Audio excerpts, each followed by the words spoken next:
안녕하세요. 엔지니어스 초이스입니다. 이번 시간에는 클래시스의 지분구조, 재무제표, 자사주 매입 공시를 살펴보겠습니다. 먼저 주주 현황을 보겠습니다. 최대 주주 보유 지분은 73.77%인데 이 중에 BCP, 즉 베인 캐피탈이 약 60%, 창업주인 정성재 전 대표가 10%, 그리고 정성재 대표의 부인 이현주 씨가 3%를 보유하고 있습니다. 네, 주주 변동 내역을 보면 정성재 대표가 원래 50.92%를 가지고 있었는데 이 중에 40.99%를 매각했고, 이제 이현주 부인이 6.26%, 그리고 자녀 정석원, 정서윤이 각각 6.79%를 매각했습니다. 이제 매각한 총 지분을 합산하면은 이 베인 캐피탈이 매수한 60.84%가 됩니다. 이 당시 공시 자료를 보면은 양도인 이제 정성재 가족, 그리고 양수인 베인 캐피탈이 명기되어 있습니다. 양도인은 3,940만 주의 주식을 한 주당 17,000원에 매도했고 총 금액이 6,700억 원 규모입니다. 당시 이 계약으로 인해서 미성년자인 정성재 대표의 두 자녀가 각각 이제 748억 원의 이제 현금을 받게 돼서 화제가 되었습니다.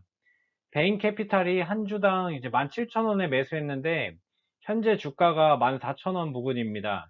베인 캐피탈도 물려있는 상태이고 향후에 엑시트를 위해서 어떻게든 이제 주가를 부양해야 되는 상황입니다.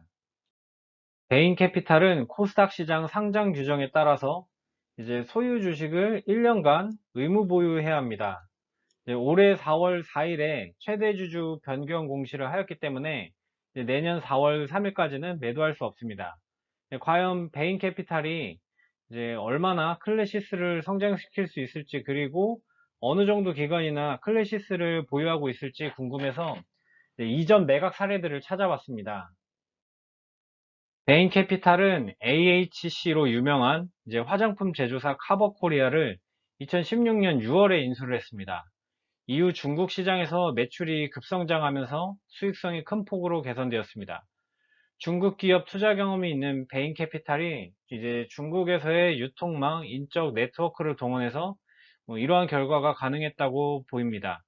이제 베인 캐피탈은 카보코리아를 2016년에 이제 4,300억 원의 경영권을 인수한 뒤에 1년 만에 글로벌 화장품 기업 유니레버에 3조 500억을 받고 매각을 했습니다. 이제 1년 만에 이제 7배를 성장을 시켰고 매각 차익이 무려 2조 6천억 원을 기록을 했습니다. 그리고 베인 캐피탈은 2017년 4월 이제 보톡스 업체 휴재를 인수했고 이후 해외 시장 매출을 크게 증가시켰습니다. 미국과 이제 중국에서 제품 인허가 도 빠르게 받을 수 있었습니다. 클래시스의 경우에도 해외에서 이제 인허가를 받아야 되기 때문에 이제 그 베인 캐피탈의 이러한 경험이 이제 클래시스 사업 확장에 큰 도움이 될 것으로 보입니다. 그리고 베인 캐피탈은 이제 휴재를 이제 GS 그룹 등으로 이제 구성된 컨소시엄에 매각했습니다. 2017년 약 9,200억에 인수를 해서 21년 약 1조 5천억에 매각을 했습니다. 이제 4년 동안 보유를 해서 1.6배 정도 성장을 시켰고 이제 매각 차익은 약 5,700억 원을 기록했습니다. 이제 이러한 사례들을 보더라도 이제 베인 캐피탈이 이런 뷰티 업계에서 역량이 출중한 회사라는 것을 알 수가 있고 빠르면은 1년 만에도 인수업체를 매각할 수 있다는 것을 이제 알 수가 있습니다.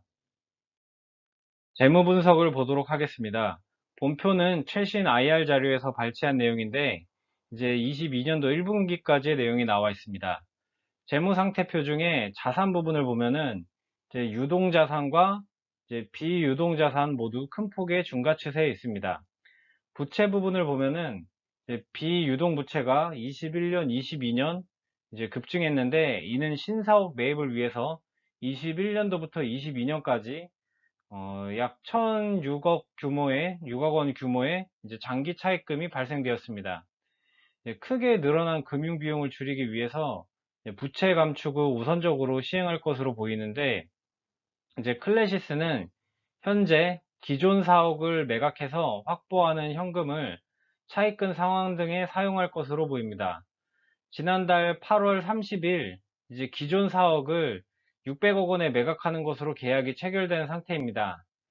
2017년에 기존 사옥을 295억 원에 인수를 했는데 지금 이제 600억 원에 파는 거니까 시세 차익만 300억 원 이상 발생했습니다. 이제 이는 부채 상환 및 연구개발 등에 유용하게 사용될 것으로 보입니다. 네, 클래시스 자산에 대한 부분은 다음 영상에서 더 다뤄볼 예정입니다. 그리고 이제 자본 항목을 보면은 이익잉여금도 꾸준하게 쌓이고 있는 것을 확인할 수 있습니다. 손익계산서를 보면은 매출액이 2020년 코로나로 인해서 일시적으로 하락했다가 다시 큰 폭으로 상승을 했습니다. 이제 매출 원가와 판관비를 제외한 영업이익도 매출액과 비례해서 이제 성장 중입니다.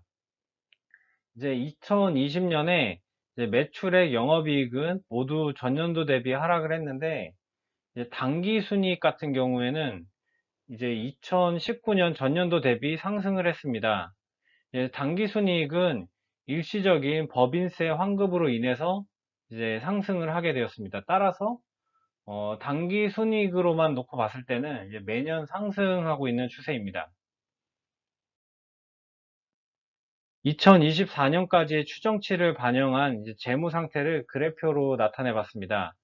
22년도에 예상되는 부채 비율은 34%입니다.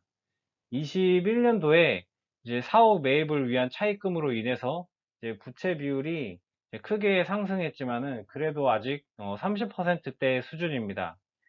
이제 이 자산 항목도 꾸준히 상승하고 있고 자본도 꾸준히 증가를 하고 있고 근데 부채 비율은 이렇게 계속 낮은 상태를 유지하는 매우 안정적인 재무 구조를 유지를 할 것으로 예상됩니다. 손익계산서도 2024년까지 추정치를 반영해서 그래프로 이제 만들어 봤습니다. 매출액부터 당기 순이익까지 모두 꾸준하게 성장할 것으로 예측되고 있습니다. 마지막으로 오늘 발표된 자사주 매입 공시입니다. 일반적으로 이제 자사주 매입은 주가가 바닥이라고 판단을 할 때 시행하게 됩니다. 클래시스는 약 200억 원의 자사주를 이제 9월 22일부터 이제 내년 3월 22일까지 6개월에 걸쳐서 매입할 예정입니다. 따라서 이 기간 동안에 주가가 빠지게 되면은 클래시스가 이제 일정량의 주식을 계속해서 매수할 것으로 예상되기 때문에 주가 하방에 대한 우려가 줄어들 것으로 보입니다. 이제 200억 원은 현재 유동 주식수 대비해 적은 금액이 아닙니다. 이제 현재 전체 상장 주식수 중에 이제 최대 주주 지분을 이제 제외한 유동 주식수가 이제 1,700만 주 정도인데 이는 전체 주식수 대비해 26% 정도밖에 안 됩니다. 일반적인 타 회사에 비해서 유동 주식 비율이 상당히 낮은 편입니다.